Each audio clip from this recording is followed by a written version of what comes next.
ఖమ్మం జిల్లాలో 18 మీటర్లతో వెలిసిన మొట్టమొదటి దేవాలయం, శంకుస్థాపన చేసిన 23 నెలల్లోనే ప్రతిష్ఠ అయిన మొట్టమొదటి దేవాలయం మన కొత్తగూడెం ధర్మశాస్త్రాలయం. తర్వాత ఖమ్మం జిల్లాలో కేవలం భద్రాచలంలో 18 మీటర్ల దేవాలయం ఉంది.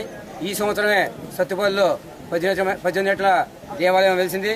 ఇప్పటి వరకు ఖమ్మం జిల్లాలో ఇంకెక్కడ కూడా 18 మీటర్ల దేవాలయాలు లేవు. అయ్యప్ప స్వామి దేవాలయాలు కేవలం ఖమ్మం, వైరా, సుజాత నగర్, కొత్తగూడెం, ఎల్లందు, మణుగూరు, సత్తుపల్లిలో మాత్రమే ఉన్నాయి ఖమ్మం జిల్లాలో. ఈ ధర్మశాస్త్రాలయంలో గత 20 సంవత్సరాలుగా అయ్యప్ప స్వామి దీక్షకు నిత్య సద్ది కార్యక్రమం జరుగుతుంది. ఈ సద్ది కార్యక్రమానికి సుదూర ప్రాంతాల నుంచి ఎంతోమంది అయ్యప్ప స్వామి దీక్షకులు వినియోగించుకొని అయ్యప్ప స్వామి కృపకు పాత్రవుతున్నారు. అలాగే ధర్మశాస్త్రాలయంలో ప్రతి సంవత్సరం కూడా అయ్యప్ప స్వామికి అన్నాభిషేకం, జలాభిషేకం, పుష్పాభిషేకం, పడిపూజ మహోత్సవం జరుగుతుంది.